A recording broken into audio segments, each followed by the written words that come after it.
All right. Hello, everyone. Welcome back to the Pupil's Life, episode 25. My name is Nick, and I am your pupil, or the pupil, I guess. How's everybody doing? What day is it? What date is it? It is February, and we're coming up on Valentine's Day. This is the time of year when, people are divided. People are divided into singles and couples and I guess non-identifying as people that don't identify as any of that, I guess. It's Valentine's Day next week, dude. It's fucking... What are you gonna do? I don't. What am I gonna do? What are you gonna do? Are you an older person? And you're in your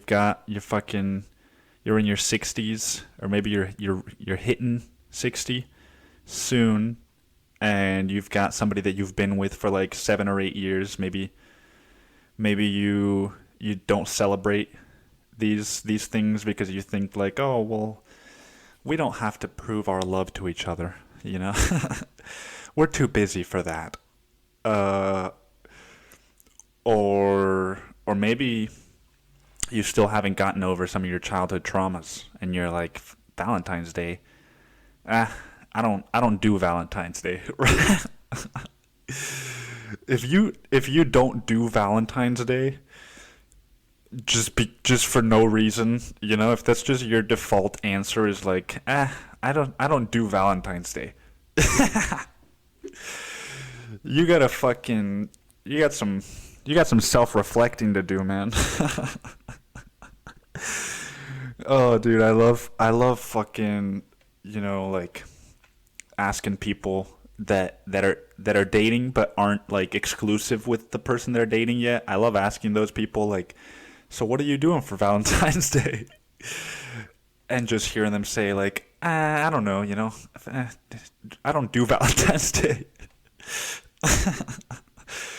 Because deep down, dude, you fucking know you want to do Valentine's Day. Like, if you don't know you want to do Valentine's Day, it's because you haven't done Valentine's Day. Or you haven't done it the right way, Like, dude, when I was in fucking high school, I remember my Valentine's Day. It was, it was a day to feel like you fucking, like your partner and you, regardless of what was going on, it was like, we're gonna show each other today that doesn't matter, that we love each other. And when I was in high school, my girlfriend gave me, she decorated my locker, right, with like pink Post-it notes that were shaped as hearts. They were heart-shaped, and each Post-it note said something nice about me. It was like, I like the way that you tap your fingers on the steering wheel when you're driving us to a motel so you can fuck me. and she wrote like, I like that you don't ever sing out loud. No, that's not something she wrote. That's something I wrote in my journal just the other night. But it just, it makes you feel loved, dude. It makes you feel like fuck yeah, dude. It makes you want to believe in love and believe in like miracles and shit, So yeah, dude, give it a chance. Give Valentine's Day a chance. And if you haven't in the past, dude, just get out of your comfort zone. Fucking, who cares if you're not exclusive, right? Do you want to be that guy that's like that the woman that you're dating, when her friends ask her like, "Oh, what about fucking Frankie, Aren't you doing anything with him?" She's got to be like, "Oh, well, I don't know. he hasn't really reached out about it. So I think I'm just gonna, what are y'all doing? I think I'm just gonna hang out with y'all. Do you really want to be the guy that fucking, like, and not to say that what other people think should be your fucking what your main concern is, but I don't know, dude. Uh, why are you with this person if you don't want to celebrate? If you don't want to celebrate being with that person, and I hate, don't come to me with that excuse of like, well, it doesn't need to be Valentine's Day for me to celebrate being with them. Uh, okay, dude, that's true, but that doesn't mean you can't also celebrate on Valentine's Day. Yeah, it's just fucking the 14th of February, right? It's just a day and a month. It doesn't mean anything, sure, but you can make it mean something. Uh, I remember the way I made it mean something for me. I fucking, I had my heart shaped post-it notes on my locker, and I was like, I was a piece of shit in high school, dude. Like, not to everybody, but like in my romantic relationship, I didn't know what the fuck I was doing. I was just like, I was just reliving trauma, dude. Like in the most intense form that I ever have, right? And so like, I didn't know how to be in a relationship, and I found out like I get to school in the morning and I open my locker and there's the post-it notes and there's some chocolates and all this shit, and then I give my girlfriend her gift and we're kissing, we're excited and we're like, oh, I can't wait to fucking leave school so we can go watch a movie or whatever the fuck. And then recess comes around, right? Your lunch break or whatever, and there's that socialite asshole that comes up to you and he's like, hey, I heard that your girlfriend and this other dude went to a movie last weekend, and you never heard of that, and so instead of being like, I wonder if that's true, right? Let me put aside my feelings and trust my partner. I was just like, motherfucker, dude, she didn't tell me about this, and what the fuck is she doing going out with somebody else, like with another man? You feel threatened. I felt threatened, and so the way that I made that Valentine's Day memorable is that I went to my locker, dude. I didn't even say anything to anybody. He just said, I heard that your girlfriend went out with this guy last weekend, and I just like just took the information, ran with it, fucking went to my locker, dude, ripped all the post-it notes, just ripped all the post-it notes off. Everybody's looking at me, right? The whole fucking school is looking at me, just like, just ripping off somebody else's gesture of love, and throwing it in the nearest trash can, dude. So you can't do any worse than that, man. Uh, and your partner's probably not gonna do any worse than that to you. Um, I don't even know why the fuck I thought I could make that funny, and I overestimated my abilities as a comedian, because that's just really uh, not a very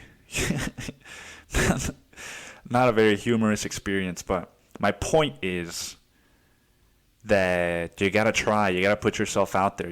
My girlfriend put herself out there and she got fucking ripped to shreds, dude. But she survived, and now she has found love in the opposite sex, or in her same sex. I mean, the opposite sex of me. And I'm not saying that I'm the one that made that happen. Because I don't know her romantic history between me and her becoming homosexual. But if that's, I don't know, dude, lesbian, whatever the fuck. But yeah, dude, I don't know her romantic history, but it's hard not to think that it was like, I just traumatized her so much then now she's like, dude, fuck all men, right? Fuck all men. Uh, so don't be one of those dudes this Valentine's Day, you know?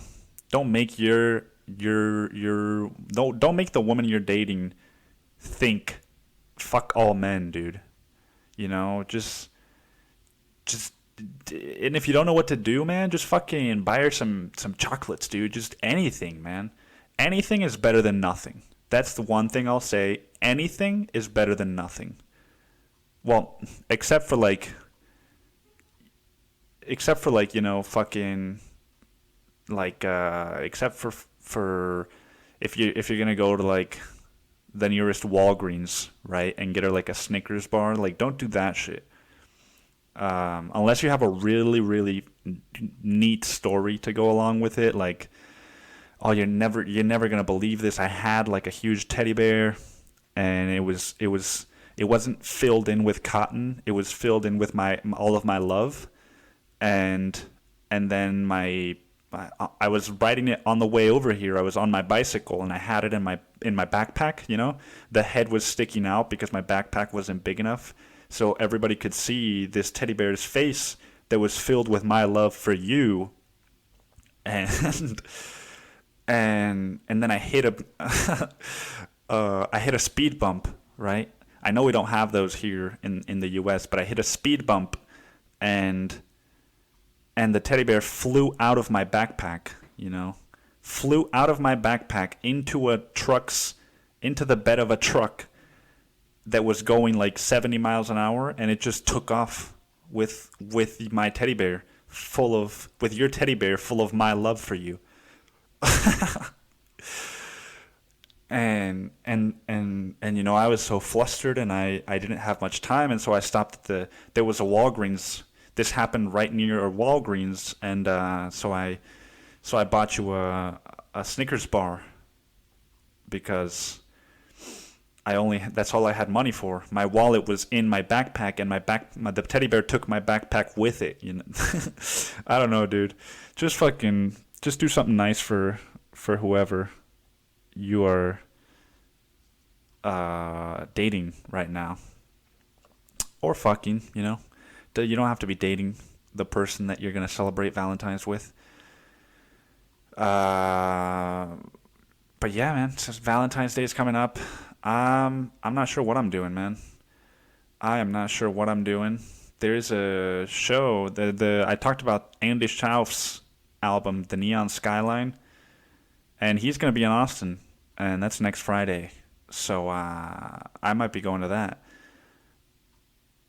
But I don't know, dude. It's one of those weird things where like my friend Lena was in town a few months ago, and we were talking. I was telling her just like how I was thinking about not dating anymore, and et cetera, et cetera. And she was like, "You just need to start going out to places on your own again." And I've been thinking about that a lot, and I'm like, dude, I should just buy a fucking ticket for the Neon Skyline. You know, I love that album. He's gonna be in Austin. It's like $15, dude. I should just fucking buy a ticket and go to that show. But then there's that part of me that's like, do I really want to be that asshole that's just not asshole, dude, because nobody hates that guy, but do I really want to be that weirdo that is standing at a venue on Valentine's Day just listening? Not weirdo, not even weirdo, dude. Do I really want to be that depressing fucking dude to look at? You know, when people are there with their couples and they're holding them by the hips, you know, swaying, listening to the music, and they look over at me, and I'm just standing there like reminding them of why they don't want to break up with their partner, right? Because they don't want to be alone again.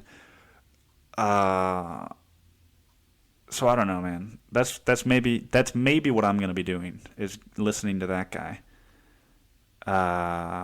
But you never know. You know, what did I do for New Year's, dude?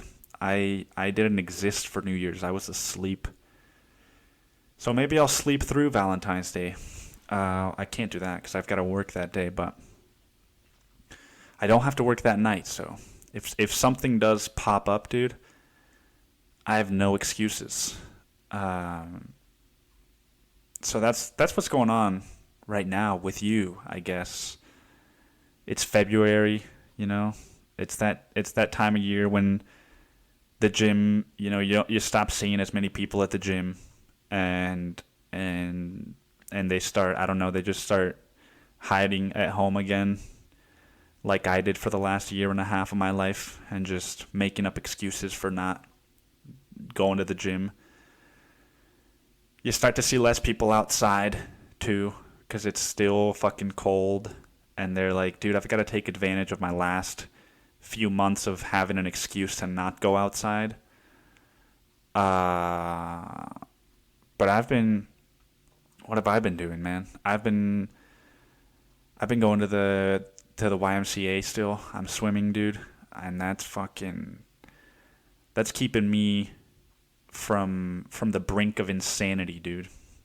Uh, no, I'm kidding, but it is one of those things where, like, I wish so badly that I had discovered this earlier than I did, because it's so nice, dude. Just aside from doing exercise, it's just so fun being in a pool, and being in a pool with goggles, because I hadn't been in a pool or in a body of water with goggles in over 2 years, maybe. And your body just moves differently when you're in the water, and you can hold your breath. You can just sink to the bottom of the pool and, like, pretend that you're gonna fucking hold your breath for longer than 30 seconds. I've been doing the sauna. I bumped up from 10 minutes to 15, and I'm starting to take note from the people that are at the sauna with me in the sauna. There's dudes that come in and they just fucking start doing push-ups, nonstop. I'm like, God damn, man. One of these days. Um, so that's been helping, man. I mean, uh, yeah. What else have I been up to? Oh, dude. Fucking. Speaking of what else have I been up to, I I've I've started to reincorporate some drinking into my life. You know, uh, it was a couple days ago that I celebrated, and I didn't really do anything to celebrate, but it was a couple days ago that I hit my 2 month mark of being sober from marijuana, being clean from marijuana. Um, and in the last month or so, I would say, I've started to reincorporate, and I've never really had an issue with drinking. Uh, and so I stopped drinking more as, something to propel me into sobriety with marijuana, because it was hard to, take it seriously. It's like, oh, right, I'm not going to smoke, dude, but I'm still going to be going out and getting fucking hammered and shit. Like, I just needed to set some boundaries for myself, I guess. And I have, dude, and every now and then I'll still think about smoking a little joint here and there. But for the most part, the craving is gone, and sometimes I go out with my friends or on a date, and I have a little beer. I have one beer every week, maybe one beer a week, 1 to 2 beers a week. Uh, and I think you need to have something, dude, so that you don't feel like you're just depriving yourself, right? It's almost like you don't even trust yourself if you can't have anything. And I do trust myself with alcohol. Uh, I think another one of the reasons that I stopped drinking too was just like I would get beers when I didn't want beers, or I would get drinks when I didn't want drinks, and I was just spending, like unnecessarily. Oh, excuse me. Um, and so that's something that I've been better about now. Is like, all right, dude. If I'm going out with the purpose of getting a drink with someone, I'll get a drink. But if I'm going out to like a trivia, dude, or if I'm going out to a music show, do I have to drink? The answer is no. And I don't feel uncomfortable not drinking at these outings anymore. But having it just completely off the table seems a little bit ridiculous, and it also seems like it's gonna get in the way of my life. Because when I meet new people and I'm like, if I'm like, yeah, dude, I'm sober off of fucking everything, and they're like, oh, like, so you don't drink? And I'm like, no. And they're like, why? I'm like, I don't really know. Like I can't say I have a problem with it because I don't. So it's like, oh, well, I can either scare the fuck out of them by trying to over-explain it and be like, well, like I needed it to propel me and to stop smoking marijuana because I do have a problem with that, and like, but I don't have a problem with alcohol, and so like I'm slowly reincorporate like and just like, or I could just not, just be like, yeah, I don't smoke marijuana, if that even fucking presents itself. But how often does that present itself when you're dating somebody?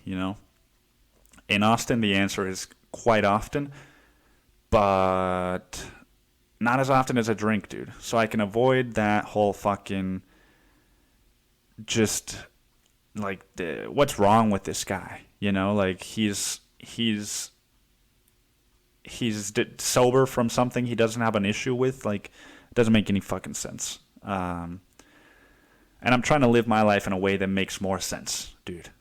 For who I am and for what I want, and not for fucking what I think I should be doing, right? But yeah, man, I have been clean for 2 months, over 2 months now from marijuana, and it's crazy to think about that, dude. Like, I forget about it so often, and that I beat myself up over other things. But I haven't, dude. Last year, the most I could go without smoking weed was like 2 weeks. And whenever something happened at work that upset me, or whenever I went on a bad date, dude, I would come home and just be like, fucking dude, if only I had weed right now, everything would be better. And I don't feel that way today. So that's something that is worth celebrating. What else, man?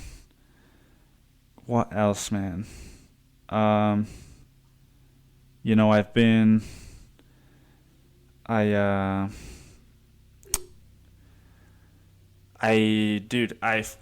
was on the fucking, why do I start all my sentences like, oh, dude, I was on the fucking, I have to say dude and fucking, or else I'm not a 24-year-old male, right?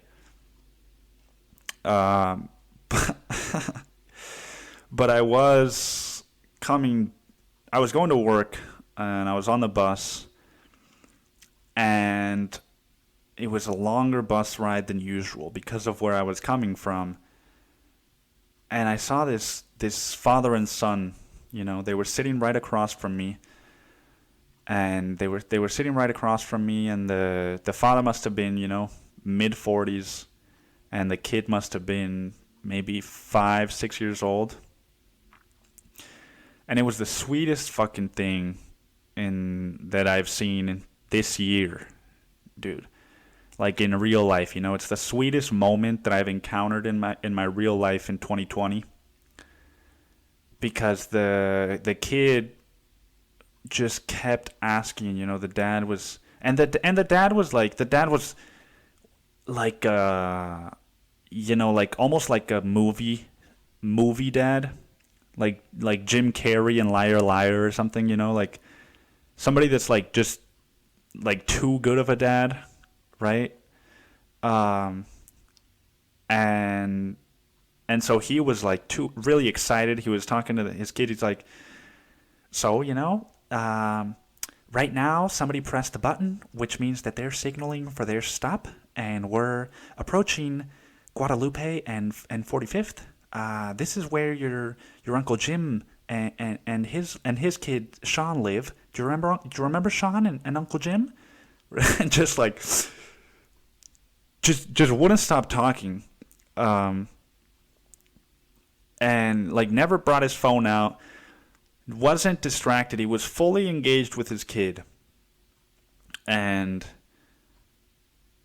it was so beautiful to see, dude, because the kid was just like, the dad was like, so people just they just pressed that red button on the pole right there. You see that red button? People just pressed that button, and the kid was like, why? And the dad was like, well, because we're approaching Guadalupe and 45th, and that must mean that this is their stop. So when we reach our stop, you're gonna press the red button. And the kid was like, why? And the dad was like, well, because that's how you let the bus driver know that you want the stop.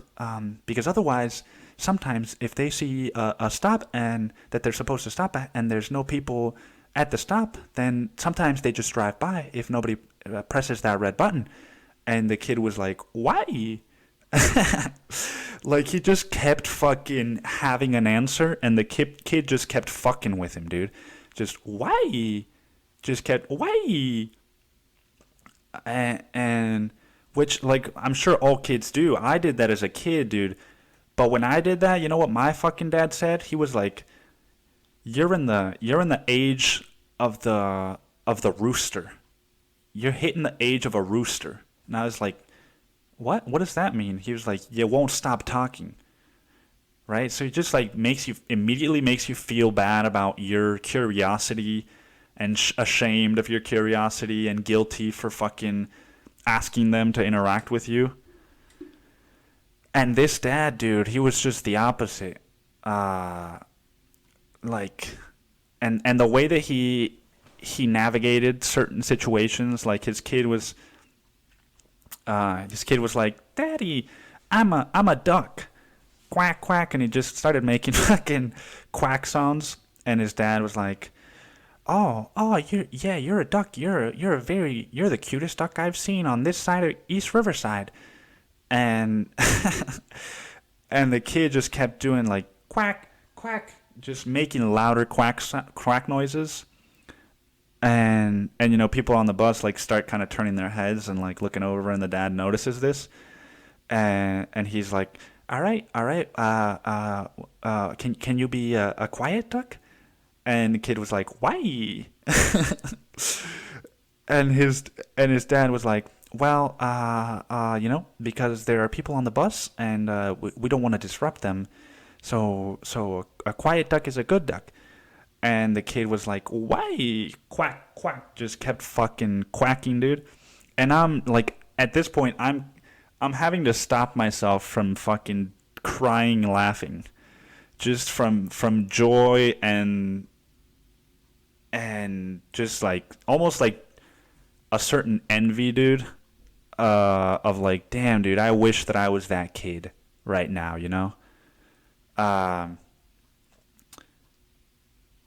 But and also just being like, it was almost like watching like a thriller, dude, because I'm like, dude, how is this fucking like a thriller, but also like reading a good self-help book.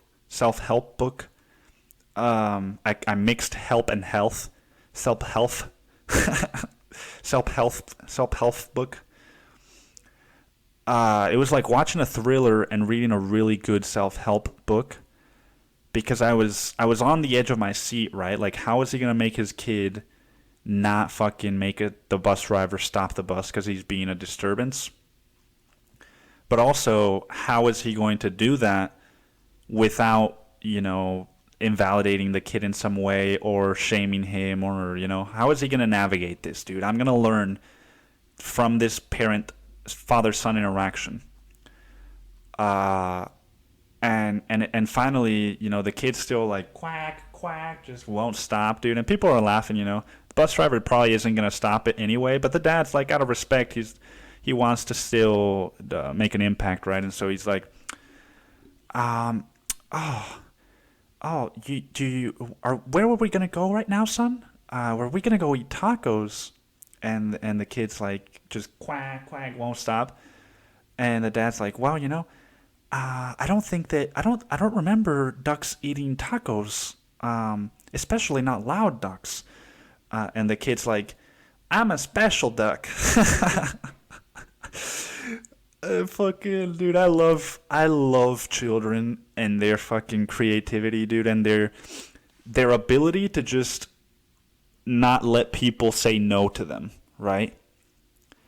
He's like, he wants to be a duck, dude, but he also wants his tacos. And here's this person telling him like you can't have both, and he's like, I'm a special duck, dude. I can have whatever the fuck I want.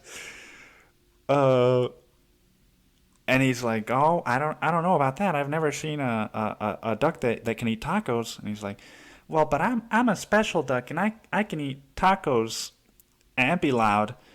And he's like, "Well, you got me there, but you know, we're gonna be going to the library too, and I don't think they let loud ducks into the library."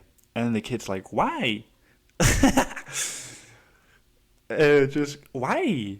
And it's like, well, because the library has a policy on noise, just out of respect for the people that are in the library, and people like to read in quiet. And why?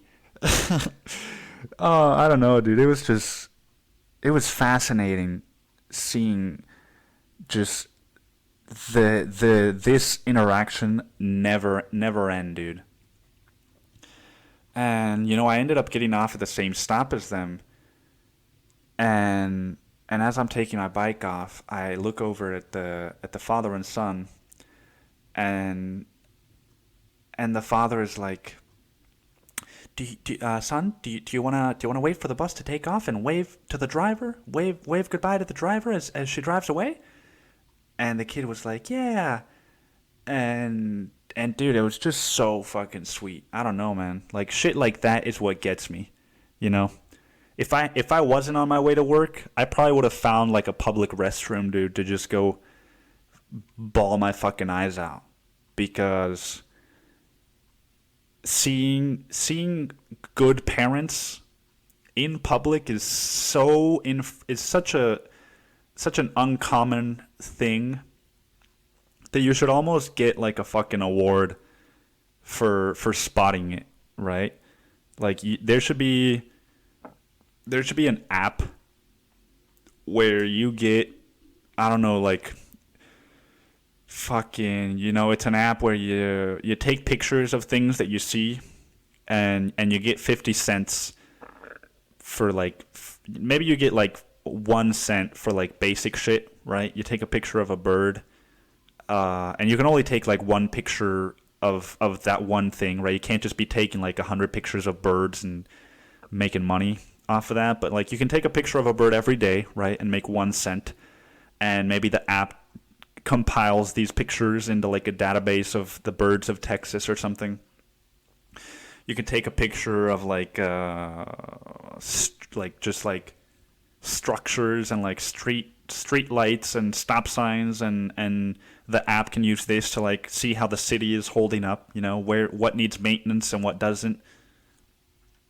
And then if you take like a video of a street light or a stoplight that it doesn't really make sense, one of those stoplights where like there's never the green arrow and it's just like yield on yellow, but there's fucking nonstop traffic coming the other way, and so you can never yield. And then there's a backed up fucking line of traffic on your end now because you're trying to yield and everybody behind you is trying to yield, You just take a video of that, and then maybe you make like 50 cents, right? And you submit it as like a fucking report it to the city or something. Maybe it could be a government app, dude. I don't know. But then when you spot good parents, dude, you get like fucking $10, dude. And it's just like, it's like the opposite of an Amber Alert, right? It's just like a fucking a happiness alert. I don't know, dude. You take a video of the dad and the son just waving at the bus, right? Waving goodbye to a public bus, and the bus driver like smiling and waving back, right? And it's just, it stores that as like, it stores that in a database for fucking like propaganda that we can sell to Russia, you know, to show Russia how good we are. Or to show, I don't know if that's how propaganda works, dude. But the point is, dude, I things like that also make me realize that I am more present in my, and I hate fucking saying that, dude, because it's like I'm not, you know, who gives a fuck, dude? All right, you're being more present in your life, Nick. Good for you, man. Fucking. But you know, you need to notice these things, and you need to take note of these things. Um, and yeah, man, the I don't know, dude. It just makes me, in a way, it makes me excited to be a dad, and and and it also just reminds me, dude, that you need to be at a certain place in your life to be a good dad, you know? Because if I was that fucking kid's dad right now, dude, and he was sitting on my fucking lap, just like, why, just fucking quack, quack, just why? I'd be like, shut the fuck up. You should shut your fucking mouth, dude. You know, maybe I would just fucking put my hand over his mouth and you know, just obviously I'm exaggerating a little bit, but you know what I mean. Like, I wouldn't know how to handle that, dude. I would be so in my head about everybody that's around me, and oh man, everybody thinks I'm a bad parent because he's being loud and obnoxious and fucking, you know, you just have to be at a certain point in your life, dude, if you're gonna be a good dad. Uh, and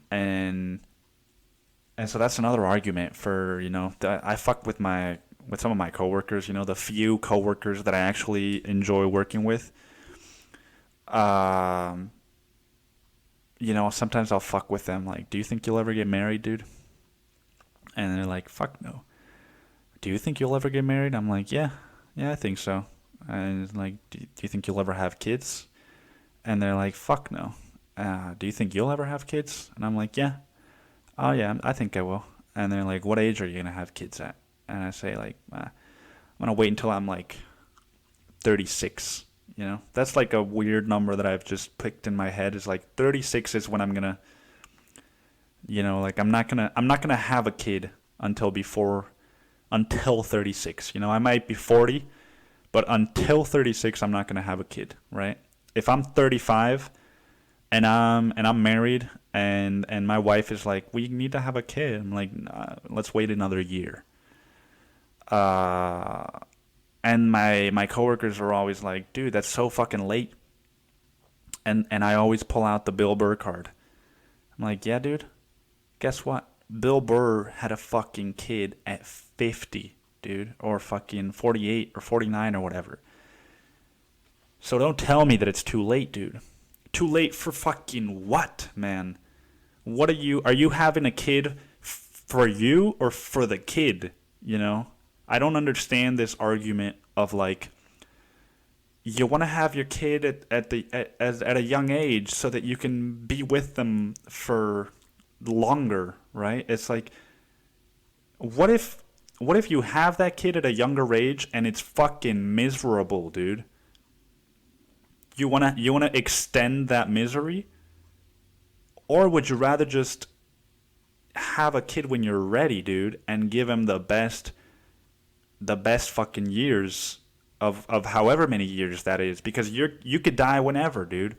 What's this bullshit of like, well, if you have a kid at 30, at 40, then when your kid is 20, you're gonna be 60, and you're gonna almost be dead, and like, dude, what if I die when I fucking have the kid, dude? What if I die when I'm 100?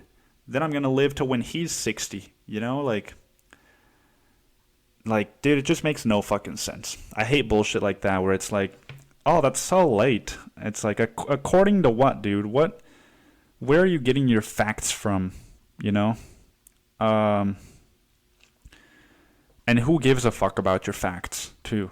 It's all just bullshit that you assume is like the social norm. What else, dude? What else am I gonna fucking bore you guys to death with? I saw a documentary recommended to be my God damn it, dude! I can't even fucking talk.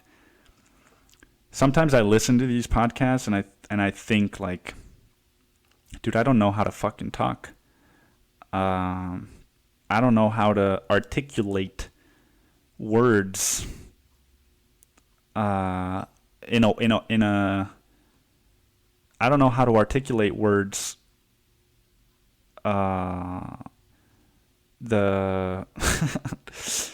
looking up a clip from this documentary, dude. I don't know what I'm trying to say, but I saw this documentary recommended to me by Quentin Tarantino called Hands on a Hardbody. And dude, I have never laughed at a documentary, for sure. I've never laughed as much, but also just in recent time at a movie. I don't think that I've laughed that much, dude. Here's the fucking trailer. Coming up Tuesday morning at 7 a.m., they'll gather around a brand new, good-looking Nissan Hardbody truck, and they'll stand there as long as they can. And the last one remaining wins that beautiful truck. You gotta be a nut to do it. Russell's out here in boots. Bikes are 5 minutes every hour. What? And 15 minutes every 6 hours. My husband and I have been praying for a truck, and I believe that this is what God wants us to do. And she started laughing, and I said, oh! Dude, my husband and I have been praying for a truck,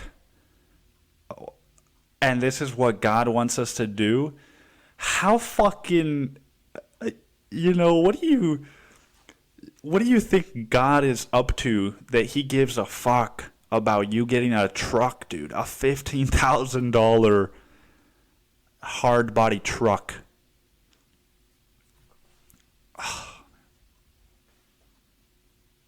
That's so neat because I was praying for her right during that time, and I know there were other people I'm not taking credit for. I'm gonna win a truck. Praise the Lord.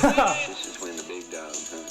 You can't hunt with the big dogs. You get up on the porch with the pups. Truck make money. Cars don't make money. I can stay up about 101 hours without sleep. My feet's not hurting as bad. They've done got numb. My back's not hurting as bad. It's done got numb. I don't like being numb. No. I would compare it to killing a deer the first time. First time you kill a really big animal. It's exhilarating. And you feel like you could jump to the moon. Dude, this movie is so fucked.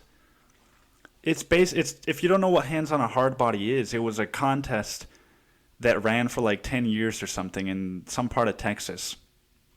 Where people, it's like Ford will put on this contest, right? And they'll have their brand new 1997 truck and 25 people or so will sign up, and they'll all put their hands on the truck, and whoever takes their hand off last wins the truck, right? It's a very simple concept. And maybe you get like 5 to 10 minute breaks, I think, every so many hours. But you don't get to go home and sleep, dude. This goes on for days. And these are just ordinary people. Just all sleep deprived.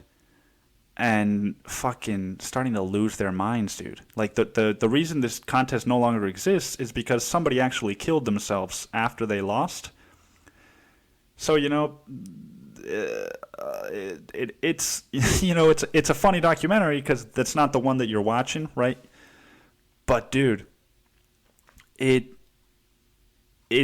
reminds me almost of, like, the World Series of Poker. Or, like, not just the World, but, like, a poker tournament. Where, you're playing for like 11 hours a day for multiple days, like consecutively. And then you get really close and then you lose and you just think like, fuck, dude, now I've got to wait a full year to do this again. And I came that close. And so it dude, I don't want to spoil the thing. It's so, like, Quentin Tarantino was spot on, dude. He was like, this documentary I would recommend to anyone. Like, anyone can watch this and enjoy it. And he's so fucking true, dude. It's so right. Because there's this one fat dude, this one fat black dude, and they run you through everybody's routines and everybody's plans going into the contest. And some of the guys they ask, and they're like, I'm not going to do much else than smoke cigarettes and drink water, because I don't want to be eating no burgers. If I eat burgers, that's a lot of calories that you got to be expending energy to burn and process, and I need to reserve all my energy, so I'm just going to be smoking cigarettes and drinking water. And, then they've got women that are like, my mom and dad are gonna. They've got their truck. They're gonna be bringing with a tank of water for me to shower in during breaks, and they're gonna be cooking me home prepped meals, and then you've got that fucking Mexican lady that's like, the Lord wanted me to me and my husband to win a fucking a truck. The Lord fucking wanted me to win a truck, dude. How selfish are you? And then there's the fat black dude, and he's just like, I ain't gonna eat nothing but Snickers bars. I'm not gonna eat anything the whole contest. I'm just gonna eat Snickers bars. And then, like, halfway through the contest, they're like, so do you have a count on how many Snickers bars you've had so far? And he's like, because he hasn't slept in fucking 50 hours. And he's like, just laughing. Takes him like 15 seconds to answer the question. And he says, how many Snickers bars have I had? I know I just changed the fucking accent. He's like, how many Snickers bars have I had? How many breaks have gone by? Oh, dude, I wish I could find that fucking clip. I wish I had a fucking podcast producer so that I could have all these clips on the side already, But dude, he's just eating Snickers bars and he's wearing boots. And like 30 hours into it, he's like, yeah, I had to call my mammy so she could bring me my sneakers, because I thought boots was a good idea, but it's taking a toll on the soles of my feet. Dude, you need to watch this. It's the funniest fucking thing, dude. And you also learn about human nature a lot, dude, There's this one chick that, like, keeps taking her hand off of the fucking truck, and nobody says anything, dude, because even the fucking judges are sleep deprived, and she's like walking, dude, and she lifts her arm up off of it, puts it back down, and they've got this all on tape, right? and it's crazy, dude. It's just so fucking crazy. Once it gets down to, like, the last two, they just start, like, they're singing, dude. They're laughing, like, what's it called? Like, deliriously. And you'll never guess who wins, dude. You'll never guess who wins. The person I thought was going to win ended up being the fucking chick that kept putting her fucking hand off. And for a moment I was like, dude, if she wins, this is going to be so fucked. Because they've got it on tape that she didn't win, dude. That she fucking lost and she took her hand off. But maybe that's the moral of the fucking documentary, right? Is like, cheaters also win.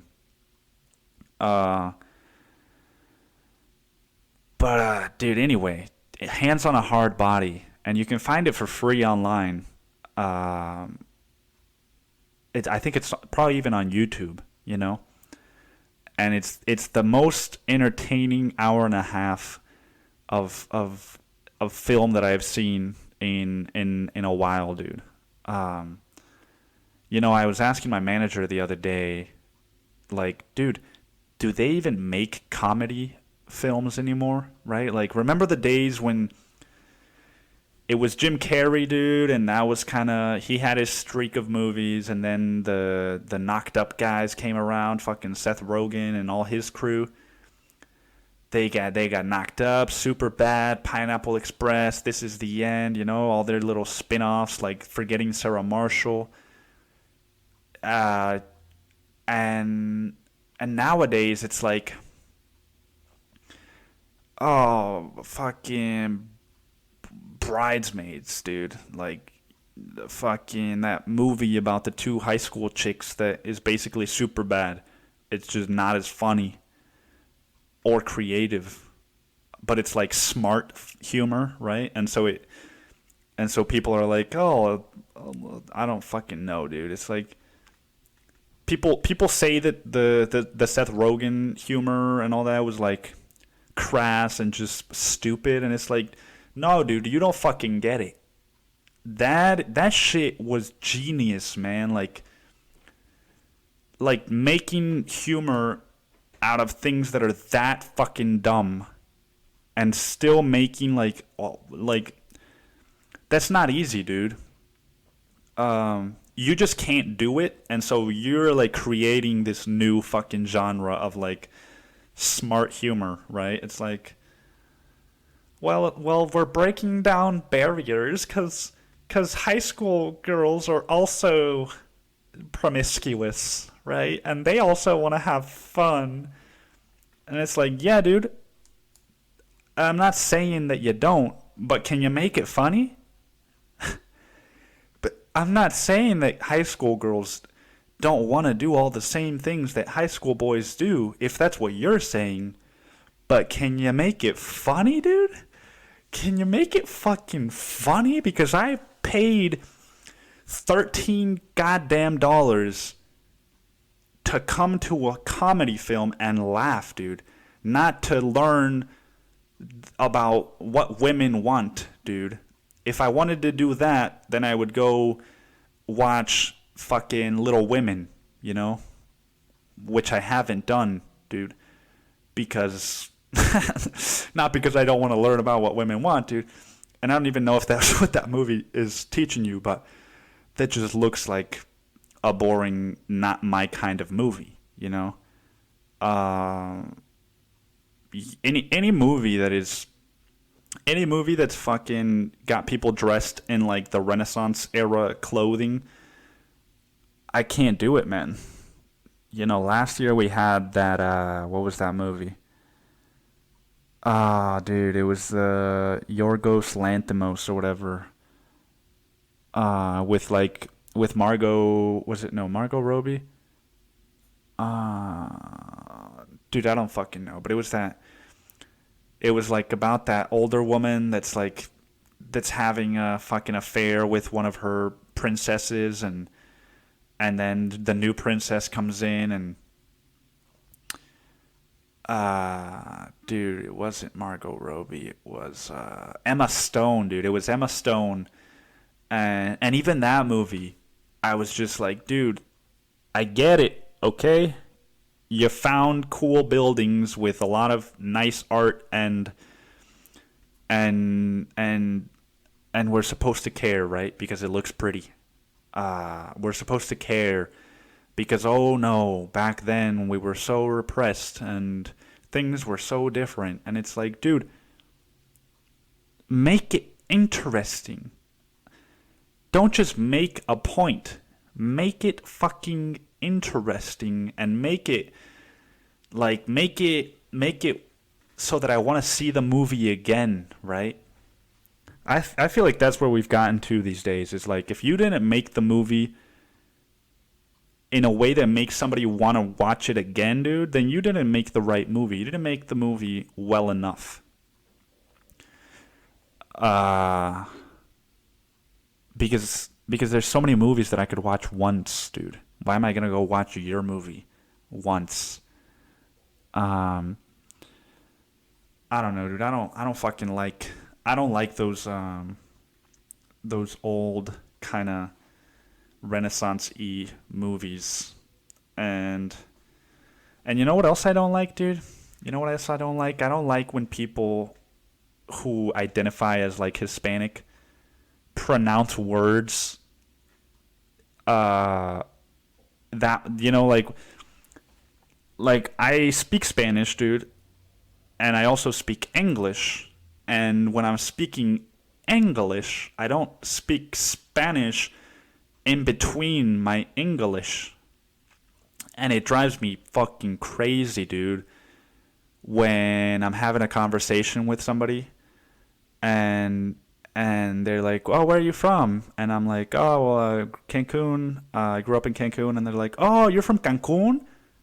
Right? They say it like they say the word Cancun instead of Cancun, right? We're communicating in the English language, dude. Why are you trying to why are you trying to say just that word in Spanish?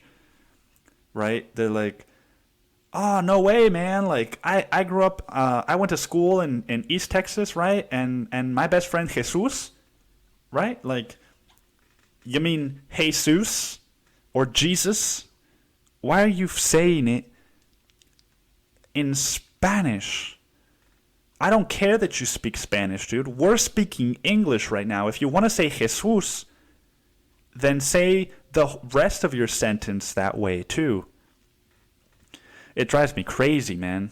And for the longest time, I thought, like, why don't I do that, you know? Why is it so hard for me when I'm speaking, like, I almost felt like ashamed. Like, why am I not, am I ashamed of my heritage or my culture or something that I'm, like, trying to suppress these words that I could pronounce in Spanish, but I'm pronouncing them in English? And it's like, no, dude, it just makes it harder to fucking speak, right? Like, I've got to have it in my head now that any time that I say a word that's the same, I'm gonna just pronounce it differently, dude, because I know the other, like, that doesn't make any sense to me. It doesn't make any sense to me, dude. It's like, it's just, you know, like, and it's with names more than anything, dude. I don't know, dude. It just drives me crazy. It's like, have you met my friend Esteban? Right, like Esteban, you know? Oh, well, his last name is Gustavo, and I'm like, you mean Gustavo, dude? Fucking, you know, like, I don't know, dude. It's just, I feel like it's something that people who want to signal to other people that they know this language, that's those people. That's what they do. And it's like one of those things where it's almost like the less you talk about this one thing, dude, the cooler it fucking makes you that you're still doing it, but you don't feel like you need to tell everybody about it, right? Because like, that's what happens with me, dude. I'm like, I'll speak to people, and I'm like, yeah, I'm from Cancun, I grew up there, and you know, it's a crazy fucking place, and the Riviera Maya and Cozumel and Playa del Carmen and all these things, and then they're like, "Oh, so you speak Spanish?" Like, oh my god, like, you don't even sound or look Mexican, right? I get that a lot. Like, oh my, you don't sound or look Mexican at all. I'm like, motherfucker, have you been to the part of Mexico that I grew up in, dude? That is all people look like where I'm from. You know, that's where white privilege went to survive, dude. And to thrive. Not just to survive, but to thrive, dude. Cancun is nothing but fucking white privilege, man. But we don't want to call it Cancun, dude.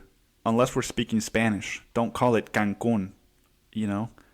It fucking drives me crazy, man. And yeah, dude, I don't know, dude. I think that's the fucking podcast. I think, let me see, how am I on time? Oh, dude, what do you know? I'm about to hit a fucking hour. Dude, I got tickets to go see Jim Carrey. He's going to be doing a book, like an in conversation with Jim Carrey about his upcoming memoir, Memoirs and Misinformation. And I could not be more fucking excited, dude. I'm surprised the tickets haven't sold out, to be honest. Yeah, dude, it's going to be, like, it's one of those, I say that a lot, too, I've just noticed. It's one of those, is Jim fucking Carrey, dude. Like, I was at work when I saw this, and I bought the fucking ticket immediately, and I couldn't stop talking about the rest of the day, dude, because it's Jim fucking Carrey, and no, he's not just another person, dude. He's not just a celebrity. He's like a fucking, he's almost like a historical figure, dude. And yeah, I could not be more excited for that, but I don't know why I'm telling you guys. That's the podcast. Thank you guys for listening, and happy Valentine's Day. Treat yourself and treat your partner. Enjoy the week. Yeah, and I'll be here again next week. So I don't know. Yeah. That's the fucking... Dude, why do I have to... I need to find a fucking way to, like, start and end the podcast, right? I don't know. Maybe I don't. All right. Thanks for listening.